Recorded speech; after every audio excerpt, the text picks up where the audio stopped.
어느 날 갑자기 집에 형사들이 찾아옵니다. 그리고 나를 체포한다면 어떤 생각이 들까요?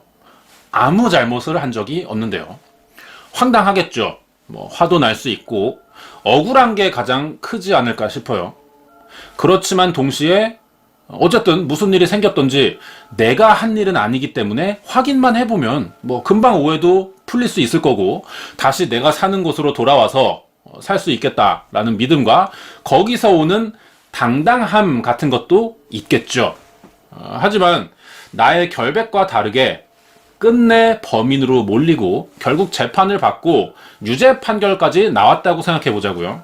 심지어 거기서 무기징역까지 선고받습니다. 그때 우리는 어떨까요? 억울함과 분노 이상의 감정이 생길 것 같아요.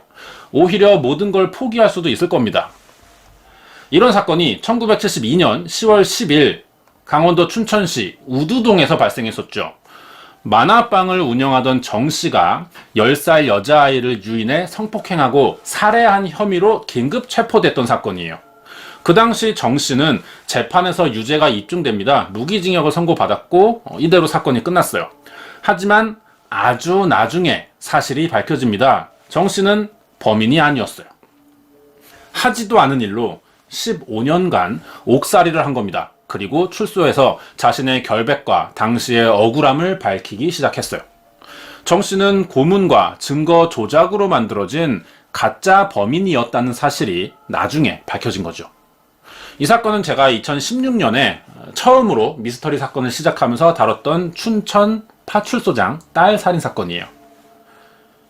내용을 자세히 들여다보면 정말 이게 우리나라에서 실제로 벌어진 사건이냐라고 물어보고 싶을 정도예요. 아무 죄 없는 사람을 아동 성폭행범, 살인범으로 만드는 과정이 굉장히 조잡하고 어이없을 정도입니다. 만약 이런 식이라면 어느 누구나 가짜로 범인을 만들어낼 수 있을 겁니다. 살인범에게 변호사가 필요한 이유기도 하죠. 하지만 지금은 시대가 많이 변했고 예전처럼 잘못된 일들은 더 이상 발생하기 힘든 구조를 갖추게 됐어요. 따라서 경찰에 대한 비난이나 막연한 불신은 어느 정도 버려야 될 필요도 있을 겁니다. 이런 일은 1970년대 한국에서만 벌어졌던 건 아니에요. 춘천 파출소장 딸 살인사건과 아주 유사한 형식의 사건이 20년 후인 1990년대 일본에서도 벌어진 적이 있었죠. 이 사진은 2008년 6월 4일 일본 언론을 통해 보도된 사진이고요. 당시 나이는 62살에 이름은 스가야 도시카즈라는 남성이에요. 이날 스가야 도시카즈는 17년 전 자신이 살고 있던 일본 토치키현 아시카가시에서 벌어진 아동 실종 살해 사건의 범인으로 유죄를 받습니다. 17년간 복역을 마치고 출소하는 날 찍힌 사진이죠. 이번 아시카가 사건은 일본에서 상당히 유명한 범죄 사건 중 하나로 꼽히는데요. 이때 일본이 최첨단 수사기법을 도입하던 시기였어요. 프로파일링과 DNA 검사 기술이죠. 이것을 최초로 사용해서 범인을 검거한 사건이기도 한데 그러다 보니 경찰은 이 성과를 크게 알리고 싶었겠죠. 언론도 해외 선진국의 과학수사 방식을 이제 우리도 사용하기 시작했다는 식의 기사를 쓰면서 사람들에게 큰 호응을 받은 사건이기도 했습니다. 하지만 이 사건이 유명해진 이유는 다른 데 있었어요. 결과부터 말하자면 사실 스가야 도시카즈는 아이를 납치하거나 성폭행 살인을 저지른 적이 없었습니다. 완전 결백했어요. 그런데 왜 4살 여자아이를 납치, 강간, 살해한 범인으로 몰려서 17년이나 감옥에 갇혔던 걸까요? 어떻게 된 사건인지 자세히 알아보도록 하겠습니다. 구독과 좋아요 부탁드립니다. 1990년 5월 13일 아침 일본 토치키현 아시카가시의 어느 하천에서 어린아이가 목이 졸려 사망한 시신으로 발견되면서 이 사건이 시작됩니다. 피해 아동은 근처에서 부모님과 살고 있던 4살 여자아이였어요. 사망 하루 전 아버지와 함께 아시카가 시내에 나갔다가 아버지가 잠깐 한눈을 판 사이에 사라졌어요. 그렇게 실종 신고가 돼 있는 상태였죠. 시신 발견 당시 사라지던 날과 같은 흰색 티셔츠에 빨간색 치마를 입고 있었는데 옷차림을 보니 누군가가 옷을 벗겼다가 급하게 입힌 것처럼 보였던 거죠. 그리고 몸에는 성폭행을 당한 흔적이 남아 있었어요. 일본 경찰은 서둘러 목격자를 찾는 전단을 만들어 돌렸고 범인을 찾기 위해 빠르게 움직입니다. 이 그림은 당시 아이를 데리고 가는 남성을 어떤 미술교사가 목격해서 그린 그림이에요. 신경 쓰지 않고 지나친 순간을 우리가 다시 떠올릴 때 그 정확도가 조금 떨어질 수는 있어요. 하지만 다행히 아이가 눈에 잘 띄는 빨간색 옷을 입고 있었기 때문에 그 상황을 기억하는 사람들이 많았습니다. 그리고 다들 공통된 진술을 했어요. 아이는 체구가 작았고 검은 옷을 입고 있던 남성과 하천 근처를 걸어갔는데 이 남성의 걸음걸이가 특이하다는 내용이었습니다. 이런 진술들을 토대로 약 7개월 동안 목격자들의 제보를 받았고 제보 내용이 사실인지를 알아보는 방식으로 수사가 진행됐죠. 하지만 별다른 진척이 없자 일본 경찰은 이러한 구식의 수사 방법을 포기하고 새로 도입한 과학 수사를 통해 범인을 찾기로 해요. 이 새로운 수사 방식이 바로 프로파일링이었죠.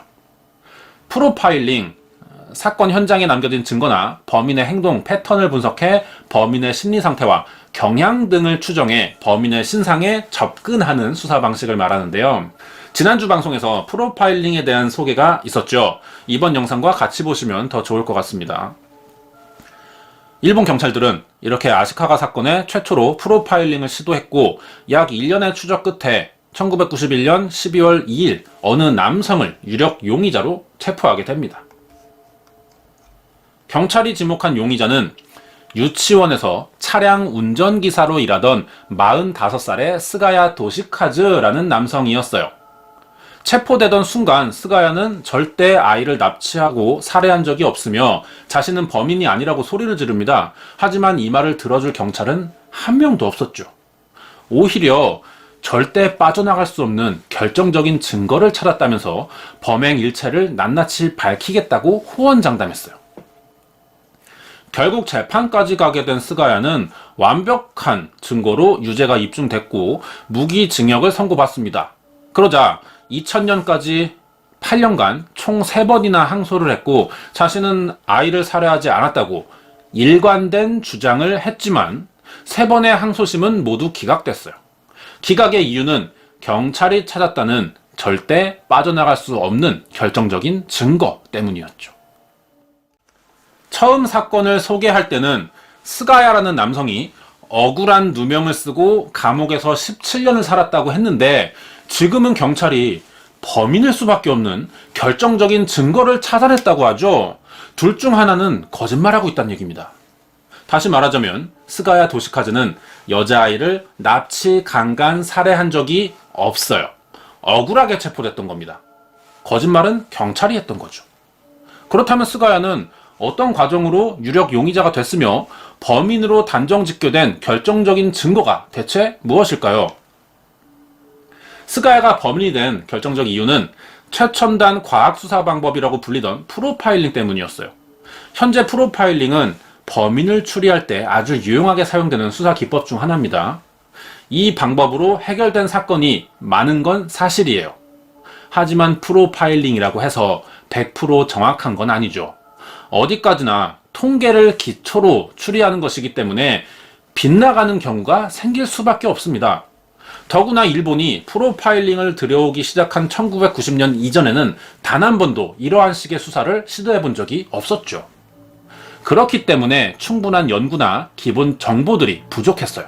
하지만 일본 경찰은 이미 서양에서 입증된 과학수사 방법이라는 이유로 프로파일링을 맹신했고 그대로 따라 해봤던 겁니다. 그 당시 프로파일링이라고 한 내용을 보면 관련 교육이나 훈련된 전문가들이 아니었던 것 같아요. 어떤 식이었냐면 혼자 사는 남자들 중에는 어린 여자아이를 좋아하는 경우가 많다. 생활 패턴이 단조롭고 규칙을 중시하는 사람들은 엽기적인 행동을 할 가능성이 높다. 이런 식으로 과학적 근거는 하나도 없이 누구나 지적할 법한 오류들로 이뤄진 추론을 사실처럼 생각했던 거죠. 이렇게 규칙적이고 단조로운 생활을 하는 45살의 미혼 남성이라는 이유로 스가야 도시카즈가 유력 용의선상에 오르게 됐어요. 하지만 전과도 없고 수많은 목격자들의 진술 내용과도 일치하지 않는 사람이었죠. 그런데도 재판에서 유죄를 받고 무기징역을 살게 된 이유는 사망한 아이의 옷에서 발견된 범인의 DNA와 스가야의 것이 일치했기 때문입니다. 지금의 DNA 검사는 과학수사의 대표적인 방법이죠. 상당히 높은 신뢰를 받고 있습니다. 하지만 90년대에는 그렇지 않았어요. 이때 일본이 시행한 DNA 검사는 DNA 자체를 현미경으로 보면서 눈으로만 모양이 일치하는지를 확인하는 방법이었던 겁니다. 그러자 서로 다른 DNA를 대조했는데도 동일인이라는 결과들이 나왔던 거죠. 당연히 오류 발생 확률이 높았던 겁니다. 오염됐을 가능성은 당연히 생각도 못했을 거예요. DNA는 현재 머리카락이나 입안 세포를 채취하는 방식이 가장 정확해요. 그런데 이때 경찰은 스가야가 예전에 살던 집 쓰레기 봉투를 뒤져서 거기서 찾아내는 휴지로 DNA를 수집했던 겁니다. 결국 정확하지도 않은 데다 오염까지 된 DNA를 가지고 눈으로만 대조했다는 이야기죠. 이런 식의 DNA 감식 결과는 지금이라면 증거로서의 가치가 전혀 없습니다. 하지만 90년대 일본 경찰이나 재판부는 이것을 결정적인 증거라고 인정했어요. 그러자 스가야의 변호사가 여러 번 DNA 재감정을 신청했는데 법원이 전부 기각합니다. 아마도 여론의 압박으로 사건을 빨리 해결하고 싶었던 것 같아요. 거기에 경찰과 검찰 측에서는 스가야를 범인으로 몰고 가기 위해 자백을 강요한 적도 있어요. 녹취록에 의하면 스가야를 취조할 당시 분위기가 아주 강압적이었고 결국 거짓 자백을 했다는 사실도 밝혀졌죠. 하지만 자백 내용마저 목격자들의 진술과 달랐던 거예요. 스가야는 아이를 차에 태워 납치했다고 강요에 의한 진술을 했어요. 하지만 목격자들은 모두 아이와 범인으로 보이는 남성이 함께 하천 근처를 걸어갔다고 했죠. 이렇게 만들어낸 거짓 진술도 엇갈리는데 재판에서 무기징역이 나온 겁니다. 스가야 도시카즈는 아주 평범한 사람이었어요. 아이를 납치하고 살해할 만한 범행 동기가 없었고 이유도 없었죠. 심지어 유가족마저도 스가야가 범인이 아닐 것 같다는 생각을 할 정도였습니다. 아시카가 사건이 발생한 지 9년이 지납니다. 1999년 우연히 스가야의 결백을 밝힐 수 있는 기회가 찾아왔어요. DNA 감정이 오류로 인해 부정확한 결과가 나올 수도 있다는 의견이 생긴 거죠. 이를 계기로 2005년에 니혼TV의 시미즈 키요시라는 기자가 이 사건을 취재하기 시작하는데요. 그래서 새로운 사실들을 밝혀내게 됐죠. 기자는 수사 과정에서의 문제점을 지적하면서 DNA 재감정을 요구했어요. 이미 법원은 재감정 요청을 여러 번 기각해왔지만 시미즈 기자의 취재 여파로 여론이 바뀐 겁니다. 그러자 문제 제기 3년 만인 2008년 결국 스가야의 DNA를 제대로 채취해서 검사에 들어갔죠. 그렇게 정확한 검사를 해본 결과 피해 아동의 속옷에서 발견된 DNA와 스가야의 DNA는 일치하는 부분이 극히 적으므로 동일 인물이 아니라는 판정이 나와요. 이 감정서가 제출된 지 5일 만인 2008년 6월 1일 변호인은 무기징역을 살고 있는 스가야의 형 집행정지를 법원에 신청했고 3일 뒤 스가야 도시카즈는 17년의 복역 생활을 마치고 출소하게 됩니다. 하지만 이때도 일본 사법부의 문제는 끝나지 않았습니다. 스가야의 출소는 사실 반만 이루어졌던 거예요. 완전 무죄라서가 아니라 임시로 출소해주는 형식이었죠. 법적으로 스가야는 여전히 범인 신분이고 몸만 바깥에 나갈 수 있었던 겁니다. 자기들이 실수했는데도요. 사진의 왼쪽 사람이 당시 아시카가 사건을 담당했던 모리시타 아키오 형사부장이에요. 이미 은퇴한 상태였는데 스가야의 출소 소식을 듣자 사법부의 실수다, 틀림없이 범인이다 라는 말과 함께 지금도 스가야를 범인이라고 믿고 있는 사람입니다. 2008년 6월 4일 17년 만에 바깥으로 나오게 됐지만 여전히 범죄자 신분이었던 스가야는 다시 한번 자신이 결백하다는 것을 밝히기 위해 재심을 신청했어요. 재심 신청 과정이 쉽지는 않았죠. 검찰과 경찰은 스가야가 자신의 범행 사실을 자백했었다, 석방되었다고 해서 무죄라고 확정된 것은 아니라는 말로 재심 신청을 계속 거절합니다. 하지만 결백함을 믿어준 변호인단과 사람들의 지지로 2009년 6월 23일 마침내 재심 신청이 받아들여졌고 다음 해인 2010년 3월 26일 최후 공판에서 결국 완전 무죄 판결을 받게 됐어요. 19년 만에 억울한 범죄자 신분을 벗게 된 거죠. 그리고 우츠노미야 지방검찰청장으로부터 무고한 사람을 기소하고 오랜 기간에 복역으로 고통을 안겨드린 점에 대해 매우 죄송하게 생각하며 검찰을 대표해 진심으로 사죄드린다는 공식 사과까지 받아냅니다. 다른 나라도 비슷하지만 특히 일본의 사법부는 굉장히 보수적이고 자존심이 강한 집단이에요. 잘못을 잘 인정하지 않으려는 경향이 다른 기관들에 비해 강하죠. 어쩔 수 없는 경우에도 단순한 사과문 한 장으로 대신하는 경우가 많은데 이번처럼 검찰청장이 공개석상에서 당사자에게 90도로 허리를 숙여 직접 사과한 것은 굉장히 파격적이고 이례적인 결과였습니다. 이 사건의 여파가 얼마나 컸는지를 짐작해 볼 수 있는 사건이었죠. 그럼 이제 보상도 받아야 됩니다. 일본 정부로부터 무고한 17년의 복역에 대한 보상금 8천만 엔과 재판비용 1200만 엔도 받았어요. 사후 절차가 다 끝났습니다. 모든 게 정리됐어요. 하지만 스가야는 돌아갈 가족이 없었습니다. 스가야의 아버지는 아들이 살인범으로 몰려 체포되자 충격을 받아 급성 신부전증으로 사망했고 어머니는 노안으로 아들의 출소를 보지 못한 채 이미 2년 전에 사망했어요. 20년 만에 살인 누명을 벗고 일본 사법부의 이례적인 사과와 국가로부터 엄청난 보상금을 받았지만 정작 중요한 건 잃어버린 시간과 가족은 되돌릴 수 없다는 겁니다. 나라가 이것을 빼앗아간 것이죠.